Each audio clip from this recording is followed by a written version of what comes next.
Welcome back, Chiefs Kingdom. Welcome to One-on-One, a KC Sports Network podcast. I am your co-host, 9-year NFL veteran Mike DeVito, here as always with my other co-host, 9-year NFL veteran and Kansas City Chiefs Super Bowl champion, Jeff Allen.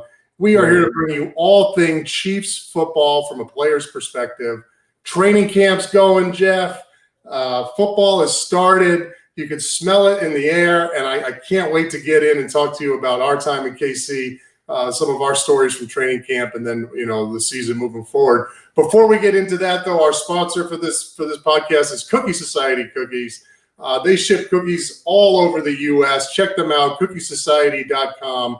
The best cookies you can find. Trust us, we're linemen. We know our cookies. And so with that, Big Jeff, how you doing today, brother? I'm doing great. Nice to be here. Actually, I'm on the pup list right now. You're on pup? Yeah, I was racing my nephew this morning and ended up pulling the hammy. I'm officially washed, man. It's over for me. Did you have your heart monitor on and everything? I had everything on, and we're running half gassers. And I'm trying to show out, and I beat him the first couple, and then he started running faster. I tried to catch up to him. And that was it. That was it. See, now, so you're 2 years out, right, Jeff? This is your second season. This is my second year out. So this is going to be my fifth or sixth. Jeez. So wait for another few years, because I roll out of bed, and like all I have to do is, you know what always gets me? If I'm like going off an on ramp or on an off ramp to to get on the highway, and I turn like this to look, always pull nerve shot down my back, lower back pops. Like, I can't even look out the window without getting hurt now. So, but the one thing that I wanted to bring up with you before we even get going, because training camp started and we've been out for a little bit.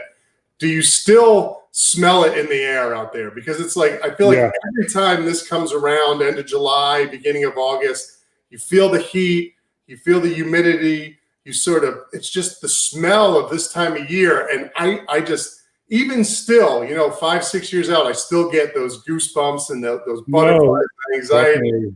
Definitely. Thinking about the season. So do you get that as well? You don't even need to look at the calendar, right? Training camp's here.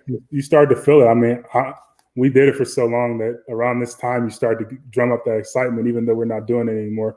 But it's an exciting time. It's not like OTAs. It's not like early in the off season where the season's so far away. I mean, we're literally, 5 weeks away? 5 weeks away. I mean, that's no time. It's going to be on top of you like that. So going in there, competing, getting better as a team, working on your craft, and being around your teammates, especially in an environment like St. Joe. I know I didn't like it as much, but it definitely brought everyone together. The camaraderie, all the things you got to do. You eat together. You guys are meetings all day, and you're working on getting better. And there's nothing better than that. Yeah, I always thought it was funny, sort of the paradox of training camp, where you got these guys that have all this money, and you got the quarterbacks, they got these mansions and these cars, but every August they come to St. Joe's or whatever the team may be. They go to dorm rooms, they eat crappy food, and all this stuff, all for one reason, right? And that's to get ready for the season and ultimately to win that Super Bowl. So, and I was thinking about it before we got going, how when you're going to training camp. And there aren't a lot of teams that still do this, I don't believe, that actually go somewhere for training camp, to a college or off the facility, off site to do training camp. And you hit the nail on the head. The reason you do that is to gel and bond as a team. Yeah. Just to show how important that is and why some teams put just such a priority on that. You recognize that, even though a lot of these facilities are really nice, you're sacrificing, everything that you have at home, right? All the hot tubs and cold tubs and nutritionists and massage therapy and all the facilities and all the nice stuff you have at your home facility. You're sacrificing that, right? And getting the second and third rate stuff. But it's more important to make sure that the team gels and bonds and comes together than it is to have all that extra stuff. I was like, that's I didn't really think about that. That's interesting. And it's important. And I'm glad Coach Reid still puts a precedence on that. Yeah, definitely. It's a necessary evil. And that's what I like to call it. It's something that you have to do. I prefer getting away. I've done both. I've stayed home and I've been away, and being away is definitely beneficial. Coming together as a team, you have no other choice but to get better. There's nowhere to go. It's all football. You eliminate every distraction, and you're locked in, and that's what you need. Especially championship caliber teams, like you need to be focused, and you need to work on what's important, and that's the game. Yeah, no, that's exactly right. So I thought we'd start off and let Chiefs Kingdom in on sort of what a Andy Reid, Kansas City Chiefs training camp is like. And there are three, really distinct things about an Andy Reid training camp that I think would be interesting to talk about. The first one is the first thing we do when we get there to St. Joe's, you check into your room, you have the team meeting the night before, and then you wake up the next day and you have the conditioning test. Now, I've been through a couple different strength coaches in the NFL. Everybody has a sort of a test, and the basic idea usually is, this test isn't going to kill you, right? It isn't going to be a track meet, but it's going to make sure that you are at least doing something in the in the summer to stay in shape. And strength coaches will adjust, and some are harder, some are not as hard. In Kansas City, that's not the case. Andy Reid is in charge of this, right? It's not Barry, it's not the strength coach, it's Andy Reid.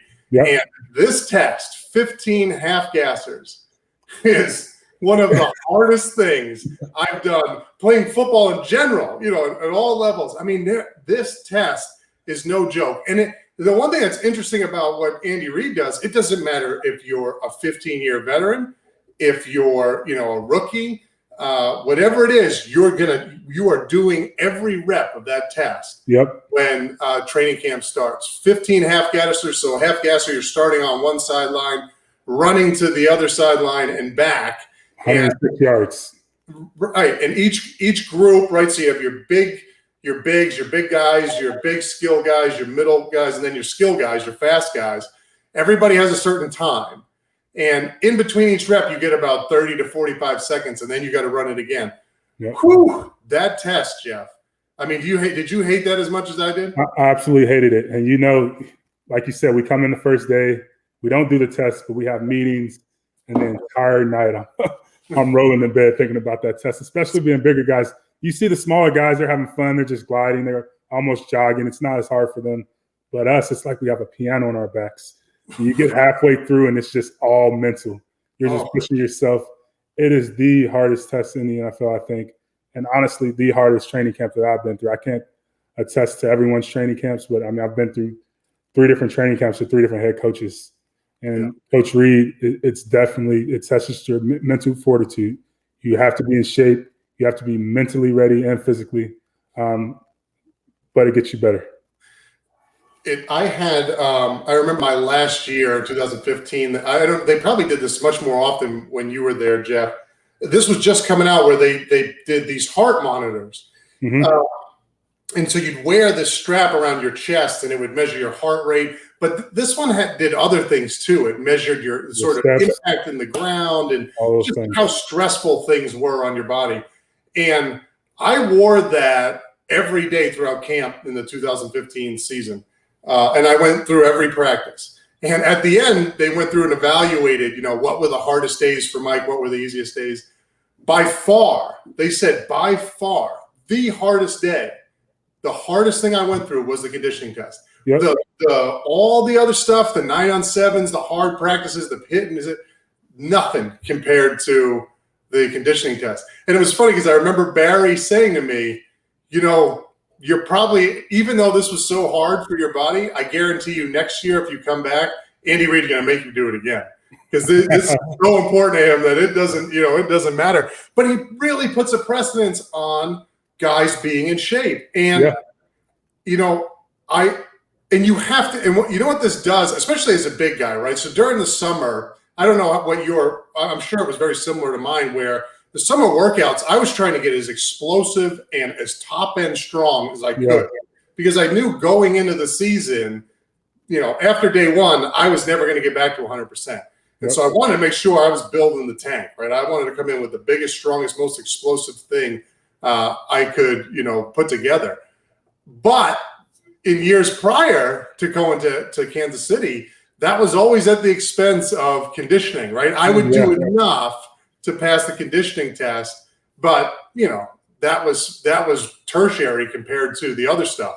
In Kansas City, that test was so hard that I had to build conditioning into my routine, because there was no way you could just go and get through it. If you didn't train for it, you would not pass it. Right? Am I right? I mean, there was no way. You're right. When we had guys that didn't pass it, I'm sure there was someone that didn't pass it this year.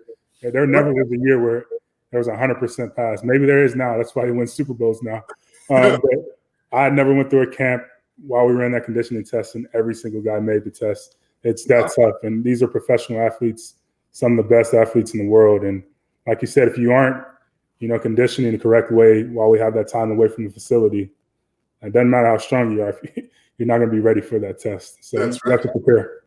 Right. And conditioning has a direct correlation to staying safe, staying healthy, staying endurance. That's right. Endurance. You're less likely to get tired, meaning you're less likely to get hurt. And so it really is wise to do that. I know, like you said, as a big guy, it was tough, but definitely a smart thing and a unique thing, I think, to Andy Reid. I didn't hear about too many other tests in the NFL that were like. What did you guys do in Houston? Did you have anything different?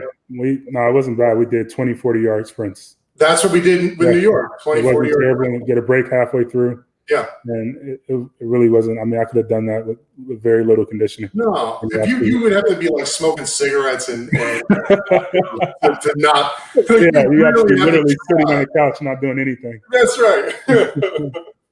That's hilarious. So the conditioning test. The second thing. So Kansas City's been in spiders, right? So just the shells. They haven't been in pads the past couple of days.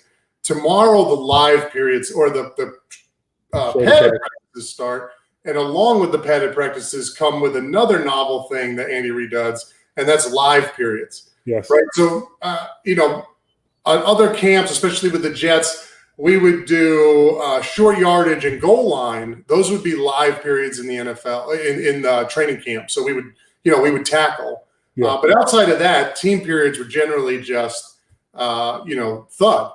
Andy Reid does it where he'll have live team periods. So you're out, you're out on the 20-yard line, and you guys are just competing like it's a scrimmage, and tackling each other down. And so I remember my first time doing this. I was on defense. We're going against the one offense, and Coach Reid says, "Okay, we're going to go live." And you guys ran like a screen across the middle. And you know how I am, I was not the best pass rusher, so I was always kind of hanging out at the line of scrimmage. I wasn't fooled on too many screens because I just wasn't getting anywhere. But Jamal Charles came across the middle and caught the screen, and I tackled him. And I remember being like panicked. I remember being like, oh my goodness, I can't believe I just tackled our starting running back. It was like the shock, but that was okay. We got up and but I mean, so, for you, it probably wasn't too much different, right? Because, I mean, you're blocking hard. It's just like thud for the offensive lineman. Yeah, I mean, for us in the trenches, I mean, it's the same type of feel. I mean, you got pads on. You can take a guy to the ground now. But for us, it's the same physicality. It's the same tempo, the same competitiveness. And we're just trying to get the job done. We're the big uglies for a reason. That's right. We're just out there doing our job and letting other guys shine. Yeah. Well, you guys are great at that. And as a defensive lineman, normally that's the case. But of course, during the games, you're tackling people. You're chasing the ball. You're pursuing the football. You're trying to get the ball out. And you're trying to bring guys down. To do that in a team period during training camp really was a bit of a mental shock, because you want to stay, especially from your playmakers. You want to stay away from those guys. Just tap them up and let them go. So I remember tackling Jamal Charles and being like, oh, man, I hope I don't get in trouble for this. But, again, just like the conditioning test, everything with Andy Reid's formula, right, has a purpose. There's a purpose behind it. And it just was another opportunity to get used to tackling guys, to playing live football, to pursuing the football, to doing all those things that you're going to do when the bullets are really flying on Sunday. And I felt like we were much better for it. We were used to playing live. We were used to, and you know, Jeff, even the thud periods, right? There's something different, I'm sure, for you as well when they say, "Okay, we're going live." Yeah, right? you get more juice. Going live. It's just You're ready to go. You're ready to go. You're ready to rock because now it's football. And so so first day tomorrow. I know Chiefs Kingdom will get a taste of that because I'm sure Andy Reid's going to pull it out right away with with the hitting and tackling, and so that's another fun and I think important part of Andy Reid's recipe there in Kansas City. And then the last thing, and this again goes into Andy Reid's sort of emphasis on conditioning, and that's the 20-play drives. Jeff, take us through long drive period. Long drive. It's at the very end of practice. You're dog tired. You don't think you can go anymore. And then all of a sudden he puts the ball down and he calls out long drive. And there's no substitutions. It's 20 straight plays.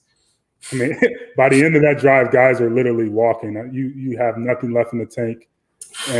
And then after that, you got to get back up that hill. There's a huge hill incline that gets you back to the locker room in St. Joe. And there's been plenty of days where I didn't think I was going to make it back up that hill, but somehow I did. But, the great thing about Coach Reid is he would tell you there's a method to my madness. He would say there's a reason for everything. Just trust me. Right. When I tell you you're so ready when it comes to the opening day of the season, the whole year, I don't know any analytics behind it, but if you look at Coach Reid's career, I guarantee you his teams are some of the best fourth quarter teams in NFL history. It's because of his training camp. It's because of the way he sets things up. And then you get into the season, we still work, but he kind of tailors it and tapers down as we go throughout the year and kind of backs off on the contact.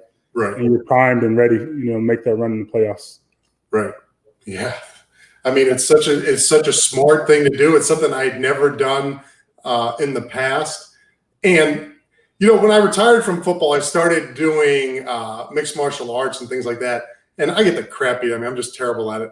But the one thing I noticed training with those guys is it's very similar to Andy Reid's mindset where, if a round that they're going to fight on, whenever they have a fight, if a round is 3 minutes, they're going to train a 6-minute round, right, to get ready. So they're going to get used to 6-minute rounds. So a 3-minute round is nothing. So that's like the same idea, right? It's like if you can gut it out for 20 plays at the end of a training camp full padded practice, on Sunday when the bullets are flying, you always have more in the tank. There were plenty of times at the end of games I would look on the opposing team's sideline, or I would look at the defensive line, and they would be dog tired, and we would look at each other and say, "Oh yeah, it's time. We're about to put our foot on the gas. They're dead. They didn't do what we did in training camp." And it gives you that sense of confidence because especially guys that come from other places, but collectively as a team, there's no one outworking you in the NFL, and it gives you an extra edge. Right.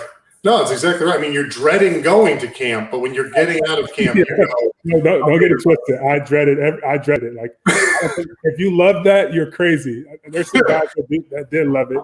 Eric Berry, he was one of those guys. Honey Badger, he's one of those guys that just absolutely love every aspect of football. But for me, training camp, I was like, oh my God, I gotta find a way to love it, and the great ones do. I always used to laugh at guys who'd be tweeting and putting up Facebook messages about how excited they were to go to camp. Crap. You're lying. You were lying, bro. Chase Daniel, we got to have Chase on sometime. Chase probably loved it, man. Your quarterbacks and specialists, they don't really get touched. No, breeze for them, but the big guys, talking about waking up and not knowing how you're going to get through practice, and your body's so sore. And you're just mentally exhausted, physically, but then you do it. You're like, "Oh my God, I did it!" Yeah, right.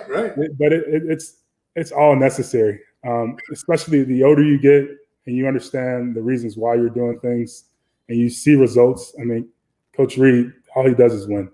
Yeah, that's right. And all he does is win, and there's a reason why he wins. So you just got to trust it. And that was something I think we talked about right away when we started the show.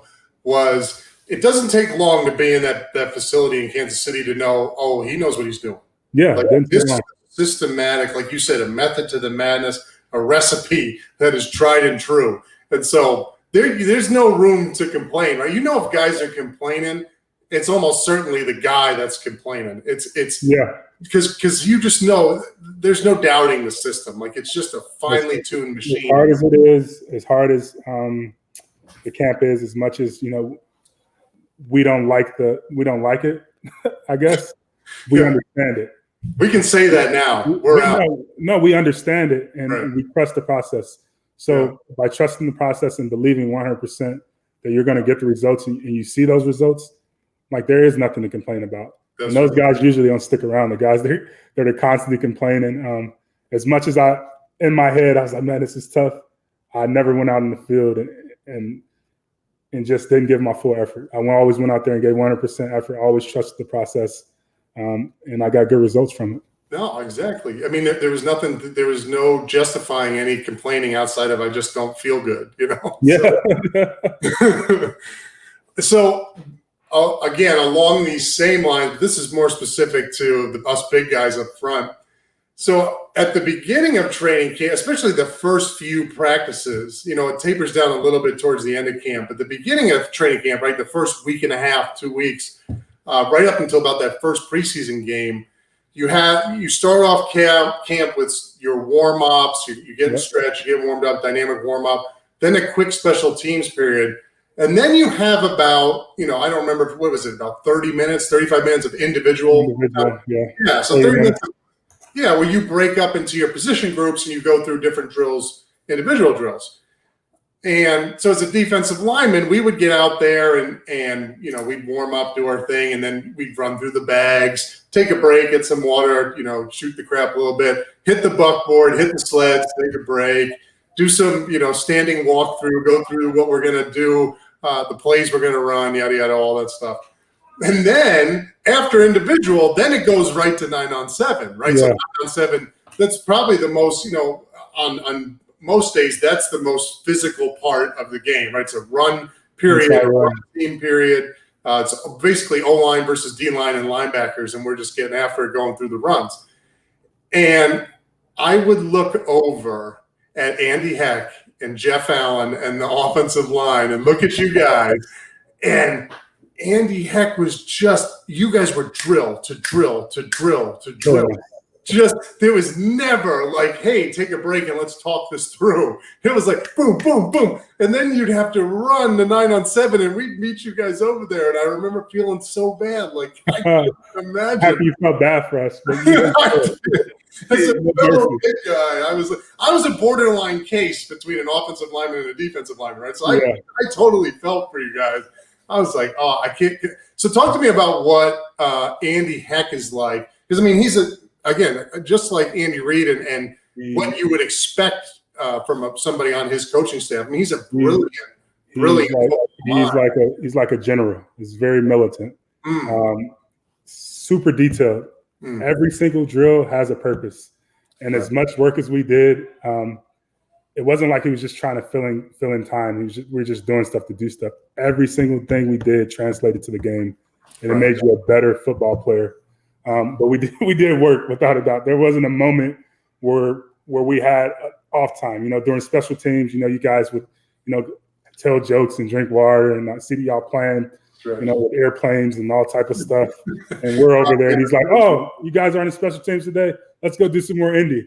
Yeah, so we were always working, but we were better for it. And that's why he always got the best out of every guy. I mean, he would take a C player and make him a B player, or, you know, a guy that was an A player and make him an A+ player. Right. He always elevated individuals.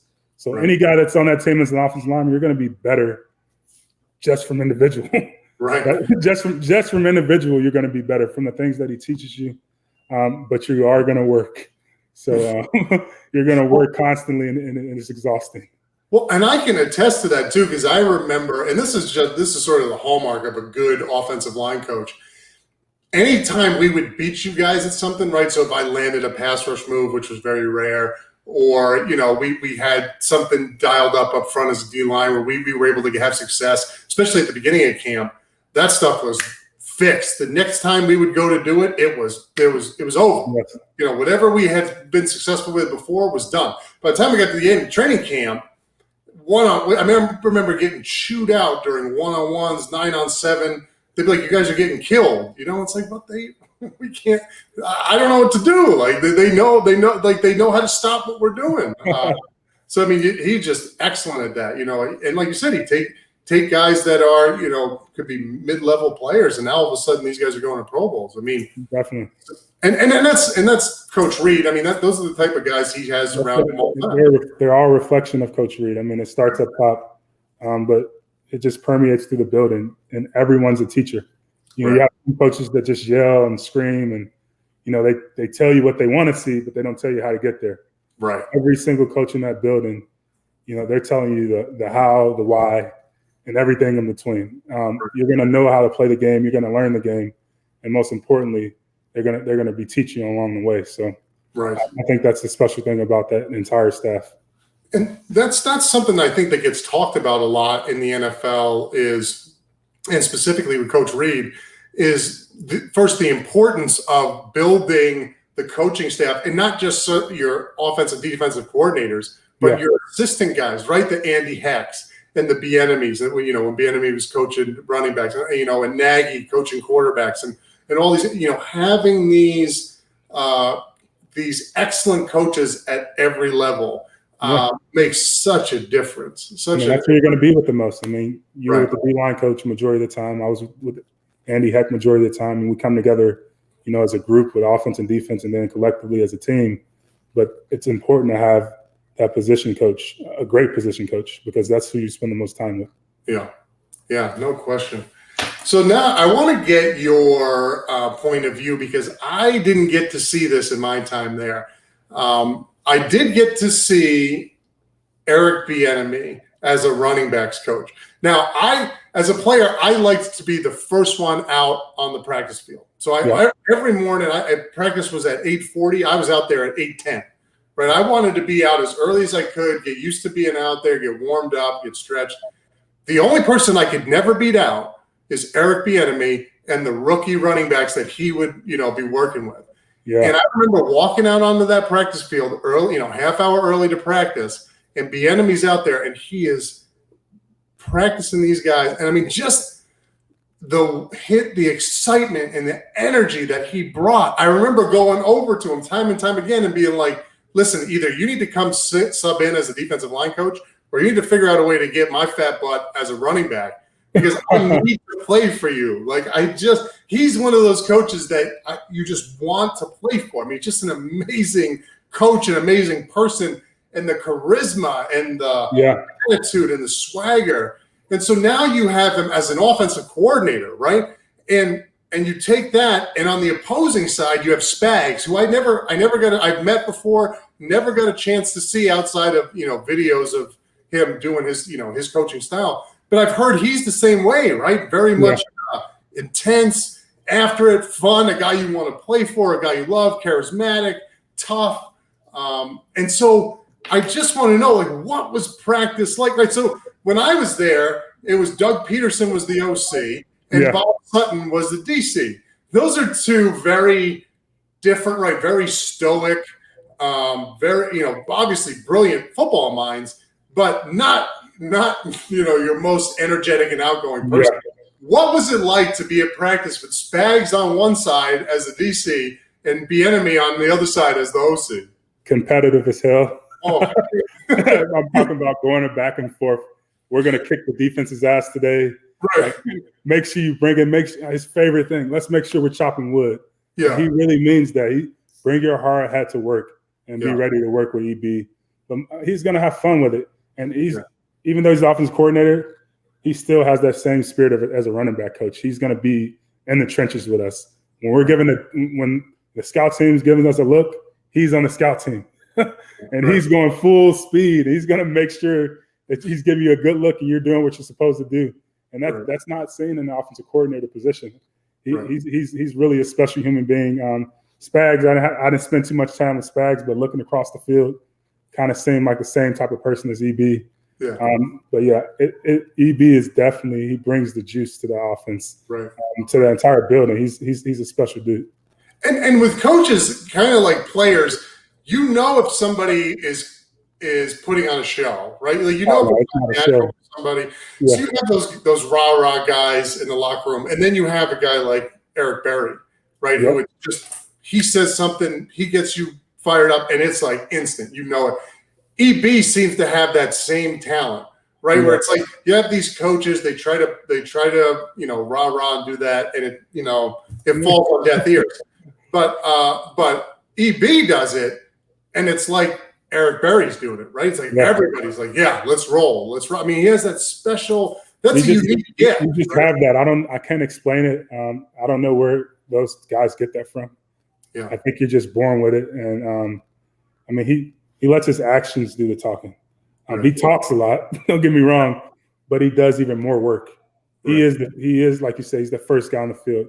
He's out there teaching guys. He's making sure that he's not just being hard on guys. He's teaching them, how to do their jobs better. And he's holding everyone accountable. Nobody can complain about accountability. Right. He does a good job of doing that. Jeff, we have a lot of stuff to talk about just for Chiefs Kingdom out there. We're going to be doing this every week now. Training camp started, so we're getting going. The season is here. We'll be back every week to talk about Chiefs football. We'll have guests on. We'll be dealing with the latest things that are going on with the Chiefs, and obviously, again, bring it to you from a player's perspective. Yes. But, Jeff, before we go, give us, when you think of Kansas City Chiefs training camp, what is one thing that you could say, oh, yeah, this is what I think of when I think of Chiefs training camp? I think of, I think of rookies bringing snacks. Yeah. To get me through tough times, for sure. Yeah. But I think of Coach Reid and his forces. Seeing those forces, those Air Force Ones. And I saw his addition of the tube socks this year. Oh, like, the forces in the tubes. Like, I couldn't pull it off, but I wish I could. Like, that was a great combo, Coach Reid. Shout out to you. I hope you listen to the podcast. Yeah. I like the style, man. Yeah, that looks really good. I mean, that's Kelsey. Kelsey got to be rubbing off on a little bit. When I was there, I'm looking at how Kelsey shows up for game day thinking, I wish I could pull that off, man. Oh, yeah, Kelsey's different. I know I can't pull off 99% of the stuff he pulls off. He can come in the sheet and make it look good, man. That's right. So I guess Andy Reid's getting a little bit of that, too. He's getting his rubbing off on him. Hopefully, BJ puts that up as a thumbnail for this episode. Coach Reid and those. Put it up, BJ. I'm going to change my profile picture just in case. That's right. All right, Chiefs Kingdom, thank you so much for being with us today. We will see you next week here on One-on-One with Jeff and Mike.